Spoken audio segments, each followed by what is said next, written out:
Au château de Skarhult, dans le sud de la Suède, le baron et la baronne von Schwerin organisent une soirée sous le signe de l'été. Une invitation à savourer les délices de la table dans un cadre prestigieux, chargé d'histoire. Passionnés de cuisine, Alexandra et Karl Johan régaleront les convives avec leurs propres créations culinaires. Bonjour, je m'appelle Alexandra von Schwerin. Et moi, je m'appelle Karl Johan von Schwerin. Soyez les bienvenus à Skarhult.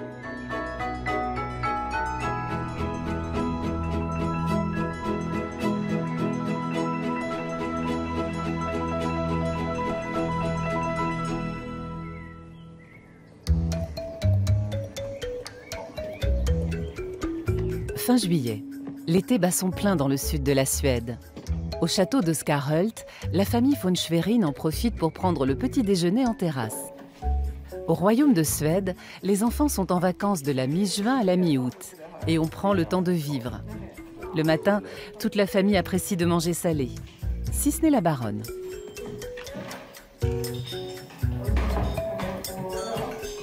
Il me faut mon yaourt, mon muesli au sarrasin et puis un fruit, quel qu'il soit. Il me faut aussi un jus de fruits et un café. Et après, tout va bien. Il y a quelques années, les von Schwerin ont changé leurs habitudes alimentaires. Les œufs bio proviennent désormais de leur propre élevage. Par ailleurs, ils veillent à manger moins de sucre, ce qui relève presque de l'exploit dans un pays où beaucoup d'aliments sont plus sucrés qu'ailleurs. Grâce à ma mère, qui était danoise, j'ai toujours mangé du pain de seigle sans addition de sucre. Les Suédois, et notamment les boulangers, ajoutent du sucre dans tout. Mais au Danemark et dans d'autres pays d'Europe, le pain de seigle est sans sucre. C'est bien meilleur et plus sain. Le baron et la baronne rentrent tout juste de vacances. Pour fêter les retrouvailles avec leurs amis, ils prévoient un dîner concocté par Karl Johan en personne, car c'est un passionné de cuisine. C'est bientôt le week-end et notre dîner approche. De quoi avons-nous besoin? Il nous faut... Avant toute chose, tu vas mettre mon chapeau, le soleil tape fort. Bonne idée, merci. Il nous faut des légumes. Oui. Au menu, du gibier probablement, un butin de la dernière chasse. On fait comme d'habitude. On utilise ce qu'on a en réserve et on l'accommode au mieux. Avec quelle sauce? On va faire une bonne sauce à base de fond de gibier. Et notre fameuse sauce béarnaise maison. Ça va être succulent. Du caviar est prévu pour l'entrée.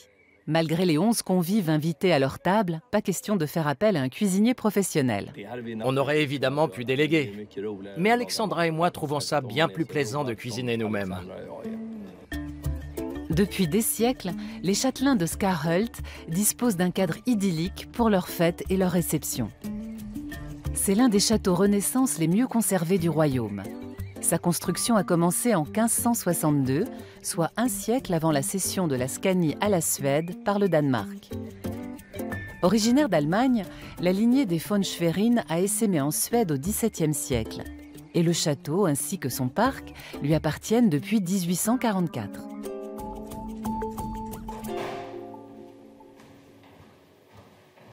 Bien que le festin n'ait lieu qu'après-demain, Alexandra s'occupe de la décoration et du plan de table dès maintenant. Birgitta, son bras droit, lui est indispensable en ce genre d'occasion. Elle l'aidera à nettoyer l'argenterie et surtout à choisir le service en porcelaine le plus approprié. Alors voyons voir. Ces assiettes-là pourraient faire l'affaire. Je pensais les prendre pour l'entrée. Oui, mais je me demande si celle-ci ne serait pas plus jolie. Qu'est-ce que tu en penses? Je trouve qu'on devrait prendre les bleus. D'accord. On met les coupes à champagne là, le verre à eau ici, et le verre à vin rouge à gauche. Oui, sauf que c'est l'inverse. Ah oui, c'est vrai. Et oui. Voilà. Jusqu'au siècle dernier, les serviteurs étaient obligés de traverser la cour pour porter les plats de la cuisine à la salle à manger, située au premier étage du château. Aujourd'hui, elle est attenante à la cuisine et son décor a été conçu dans un esprit de convivialité. On voulait une salle à manger rouge parce que Karl Johan et moi aimons bien les conversations autour d'une table. Et cette couleur chaleureuse favorise les discussions animées. On aborde tous les sujets et les rires fusent dans cette pièce haute de plafond. Un jour, on a trouvé au grenier ce portrait de Karl Lagerbrink, membre de l'Assemblée de la noblesse que vous voyez là. Il porte un uniforme suédois. On s'est dit que le rouge de sa ceinture était parfait. Et on est parti de cette couleur pour repeindre la pièce. La salle à manger du château donne sur une enfilade d'antichambres et de salons de réception. Le baron a la fibre artistique et il a créé cette table aux lignes contemporaines. Du dessin au soudage, il a tout fait lui-même.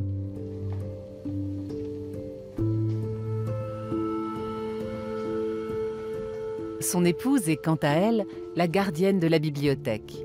C'est son refuge quand elle a besoin de calme. Le tapis qui habille cette pièce est encore une idée de son mari. Ce texte est une lettre d'amour de l'un des plus grands poètes suédois, Esaias Tegnér. Il l'a écrite à Martina von Schwerin, une aïeule de Karl Johan. Tegnér était très amoureux d'elle. Ce poème est une déclaration d'amour à la baronne. Et il se trouve dans le recueil du poète intitulé La saga de Fritiof. Quand on a aménagé la pièce, mon mari a eu l'idée de faire imprimer ce texte sur un tapis. Il s'agit donc d'un tapis de facture récente, sur lequel est imprimée la lettre d'amour historique de Tegnér à Martina. De son côté, le baron s'attelle à une tâche plus prosaïque. Il ramasse des pommes de terre. Une partie du domaine est vouée à l'agriculture. Et comme la récolte n'a pas encore commencé, il n'hésite pas à manier lui-même la fourche. Il n'y a rien de meilleur que ses propres pommes de terre bio. Vraiment. On stocke une partie de nos patates. On les entrepose dans un local frais et on pioche bien évidemment dans la réserve de temps à autre. L'exploitation du baron repose déjà à 50% sur une production écologique. Une partie des céréales est encore cultivée de manière conventionnelle, mais sera bientôt convertie en bio.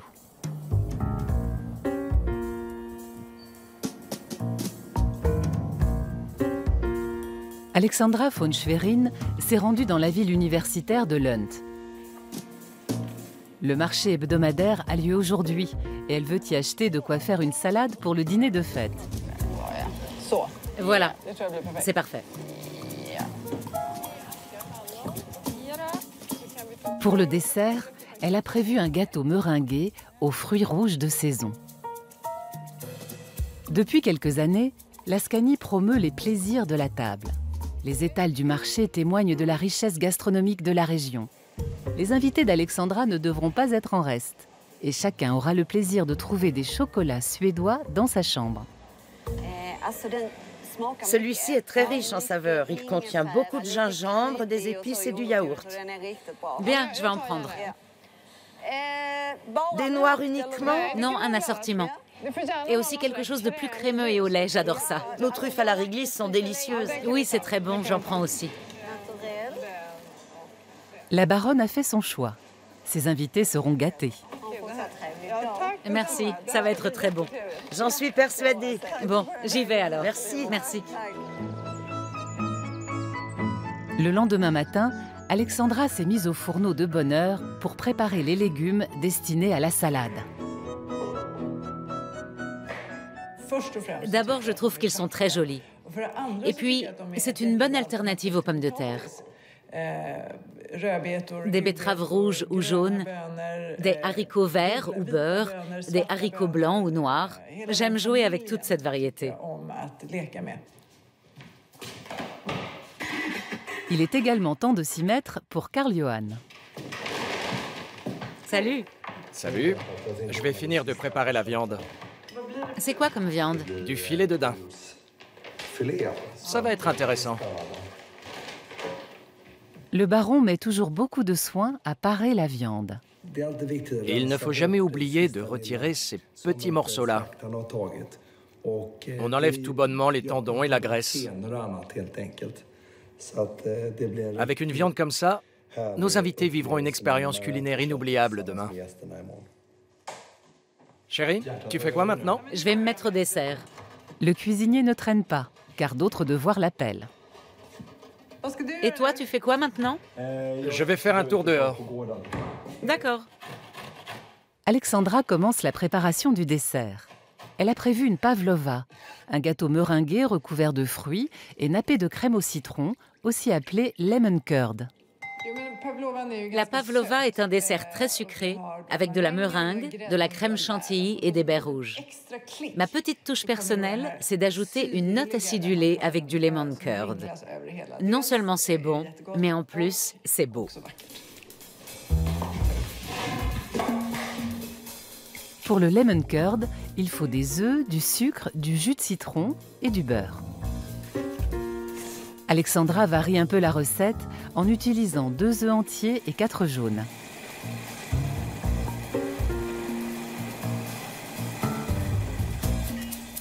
Si le mélange est vite fait, la suite demande en revanche un peu de patience. Il faut remuer la crème additionnée de jus et de zeste de citron pendant au moins un quart d'heure. Ça commence à bien épaissir et c'est là que tout se joue. La crème ne doit ni attacher ni bouillir. Et c'est aussi maintenant qu'il faut ajouter le beurre. Dommage que je n'ai que 2 mains. Le résultat n'est pas des plus légers, mais il est difficile d'y résister. Délicieux. Délicieux. En attendant que la crème refroidisse, la baronne prépare la meringue en battant des blancs d'œufs, du sucre et du jus de citron. Si la cuisson est réussie, elle sera moelleuse au cœur et croustillante en surface. En Suède, on mange des baies rouges tous les jours, avec du lait, de la crème ou tout simplement nature. Mais pour un repas de fête, j'aime les déguster dans une pavlova sur un fond en meringue. C'est tellement bon. Les meringues sont enfournées à 130 degrés pour 1 heure. Le temps pour la baronne de faire une petite pause.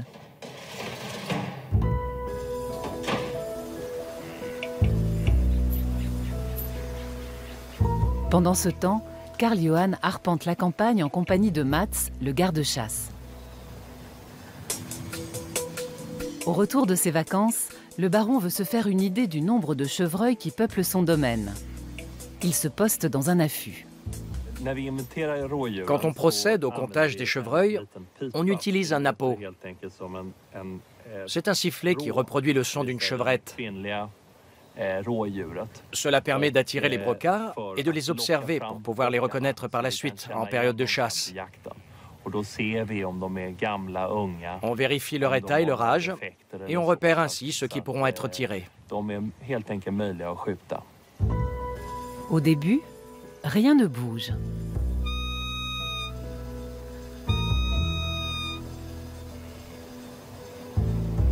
Mais soudain, un brocard traverse le pré. Malheureusement, il est trop rapide pour déterminer son âge. Et les 2 hommes en sont quittes pour revenir un autre jour, quand ils auront plus de temps devant eux. Si c'est notre première tentative, le brocard se fait leurrer par la peau assez facilement. Mais s'il est déjà tombé dans le panneau précédemment, alors ça complique un peu les choses.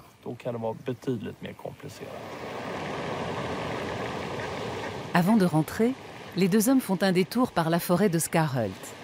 Ils veulent s'assurer que la nourriture destinée aux canards n'a pas été dévorée par les sangliers, dont la population doit sans cesse être régulée. Visiblement, ils ne se sont pas privés pendant les vacances de Karl Johan. Les sangliers sont comme nous. S'ils trouvent une table bien dressée devant eux, ils se servent évidemment. Il faut donc protéger la nourriture pour que seuls les canards y aient accès. À part ça, tout se passe bien dans le domaine de chasse. Et qu'en est-il au château? La cuisson des fonds de pavlova est terminée. La baronne en a l'eau à la bouche. Les meringues sont tellement belles que j'ai envie de les manger tout de suite. Mais Alexandra s'intéresse aussi à des nourritures moins terrestres. Quand je suis arrivée ici, après avoir épousé Karl Johan, je me suis demandé ce que faisait une châtelaine autrefois. J'ai essayé de m'informer en lisant l'histoire du château. Mais tous les livres ne mentionnaient que des hommes. Il n'y avait rien sur les femmes de la maison. Je me trouve très active dans notre domaine et j'ai voulu en savoir plus sur les femmes qui m'ont précédée. Quelles étaient leurs activités? J'ai alors décidé de faire des recherches sur le sujet. Des recherches qui ont abouti à une exposition très remarquée en Suède. Elle retrace l'histoire des femmes qui ont vécu au château au cours des 5 derniers siècles et souligne l'influence qu'elles ont exercée sur leurs contemporains, ici et dans le royaume. Une histoire jusqu'ici ignorée en Suède. Grâce à la baronne, l'importance du rôle joué par les châtelaines de Skarhult peut enfin être reconnue. Selon les manuels d'histoire, c'est Olof, âgé de 6 ans, qui aurait fait bâtir Skarhult. Mais à la lecture des journaux intimes de Mette, de ses registres et de ses lettres, on a découvert que c'est elle qui était en contact avec les architectes, la briqueterie et les tailleurs de pierre de grès. Désormais, on peut écrire la véritable histoire de Skarhult. Ce n'est pas Olof Rosenspar qui a fait bâtir le château, mais sa mère, Mette Rosenkrantz. En présentant ces châtelaines sous un jour inédit, cette exposition rend justice à plus d'une femme, dont Alexandra est l'héritière. La visite guidée s'achève à la cuisine, digne du plus grand intérêt. Au milieu du XXe siècle, le château abritait une école ménagère, dirigée par la grand-mère de Karl Johan. Les jeunes filles y apprenaient la cuisine, la pâtisserie, la couture et l'art de recevoir. Tandis qu'Alexandra prend congé de ses visiteurs, son mari prépare la vinaigrette pour le lendemain. Il mélange un peu de vinaigre balsamique blanc, de l'huile d'olive et de l'ail, avant d'y ajouter de la moutarde et un jaune d'œuf. Ça va? Oui, très bien. La vinaigrette est prête. On n'a plus qu'à s'occuper des derniers détails. Le baron cultive le plaisir de recevoir, une qualité qu'il a héritée de ses parents. Et il se montre très pointilleux en la matière. Je regarde Karl Lagerbrink qui est accroché au mur pour que tout soit parfaitement aligné. Voilà. Les verres sont l'œuvre de 2 amis de Karl Johan, dont l'un n'est autre que le prince Carl Philippe de Suède. Si leur design est original, il n'en est pas moins fonctionnel. Grâce à la boule au fond du verre, on libère l'arôme du vin au moment du service. Le vin est aéré une nouvelle fois et les parfums sont plus proches du nez. Le bouquet est tout simplement rehaussé. Après les coupes à champagne, il ne manque plus que les serviettes. Pliées en forme de losange, elles rappellent le blason du château. À présent, l'ambiance de la soirée dépend entièrement de la justesse du plan de table. Les gens ont tendance à vouloir s'asseoir à côté de quelqu'un qu'ils connaissent, mais ce n'est pas comme ça qu'on réussit une réception. Après une visite à Skarhult, on doit repartir avec le sentiment d'avoir découvert quelque chose de nouveau. Pour moi, c'est très important.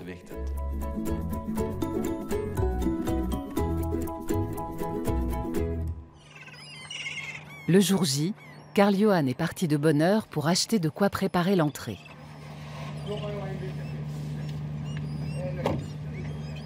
Situé sur la côte, Malmö est réputé pour son poisson et ses fruits de mer de première fraîcheur. Bonjour, j'aimerais des œufs d'ablette, environ 800 grammes. Et puis 500 grammes de saumon fumé. Merci. Bien. Karl Johan achète du saumon en prévision du petit déjeuner. Le caviar provient du golfe de Bothnie, qui s'étend entre la Suède et la Finlande. Les œufs d'ablette de Kalix sont une spécialité suédoise. Ce n'est pas seulement une tradition, c'est une saveur unique et c'est un produit de grande qualité. Les eaux froides et la faible salinité du golfe de Bothnie confèrent à ce caviar son goût si particulier. Voilà, bon week-end. Merci pareillement. À bientôt. Au revoir. Au revoir. Les préparatifs se poursuivent également dans les jardins du château. Alexandra rejoint la décoratrice qu'elle a engagée pour son exposition. Mais aujourd'hui, Eva est chargée de la décoration de la table. Est-ce qu'on aura les mêmes fleurs dans les chambres des invités que dans la salle à manger? Oui, ce seront les mêmes, mais juste un petit échantillon. Les mêmes sortes? Oui, des fleurs des champs, le symbole de l'été suédois. La magie de l'été suédois est le thème que les deux femmes ont choisi pour la décoration florale. Dans ses compositions, Eva joue sur les nuances en demi-teinte.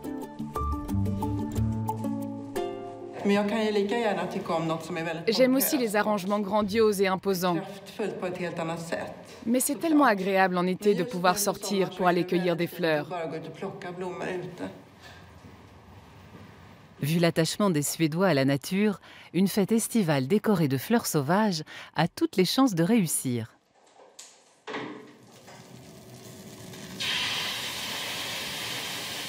En cuisine, on arrive à l'avant-dernière étape, la cuisson de la viande.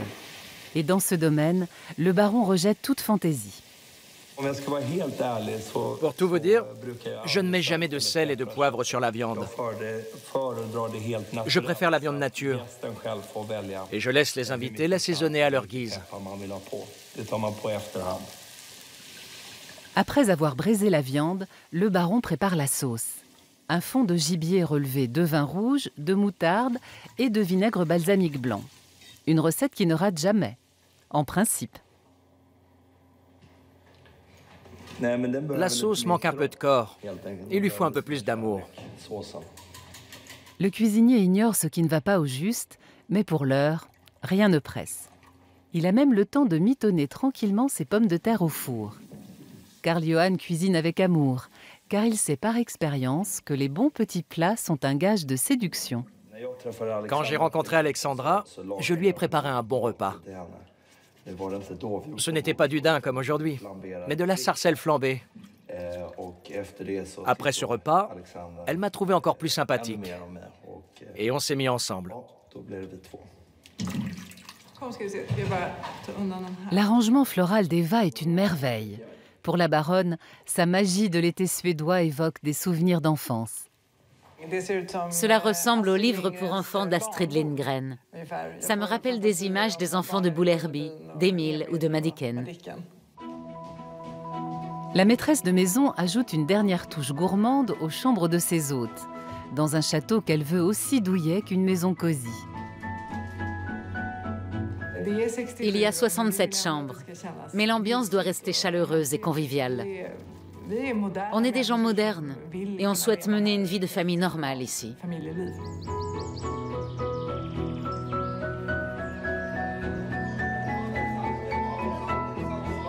Le soir venu, amis et parents prennent l'apéritif avant de passer à table. Le baron et la baronne aiment recevoir, même s'il leur faut mettre les bouchées doubles en coulisses. La viande est à point. Elle a atteint 57 degrés à cœur et sa cuisson va se poursuivre naturellement une fois enveloppée de papier sulfurisé. En attendant, le baron peut rejoindre ses invités et Alexandra a tout le temps de dresser l'entrée. J'aime jouer avec les couleurs. Et vous voyez pourquoi on a choisi les assiettes bleues. Ça fait bien ressortir la couleur des œufs d'ablette. L'ambiance reste familiale. Isabella, la fille du baron et de la baronne, et Astrid, leur nièce, se chargent du service. Santé et bienvenue à tous.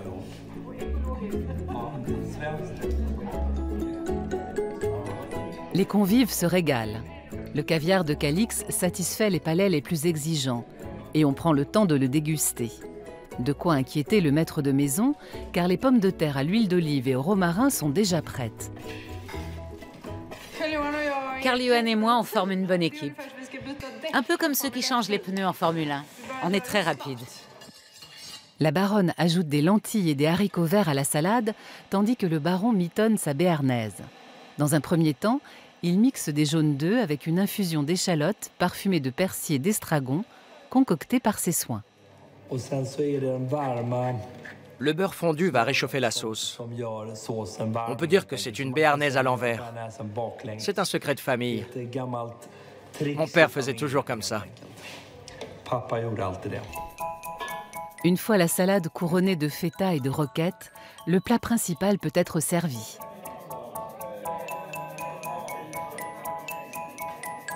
Grâce à une cuisson lente à basse température, le rôti de daim est rosé à souhait et se marie à merveille avec la salade de la baronne.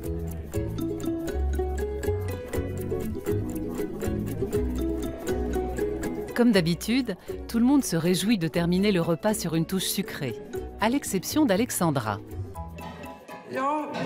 Après un tel menu, je crois qu'on a plutôt envie d'une note acidulée qui sera apportée par les baies rouges et le lemon curd.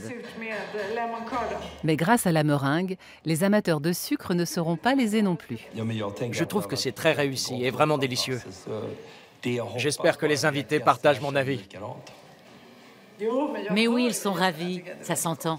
Alors c'est parfait. Oui. Le dîner s'achève à peine qu'on prend déjà de bonnes résolutions. Organiser le prochain repas au château de Skarholt, avec bien sûr les mêmes chefs cuisiniers.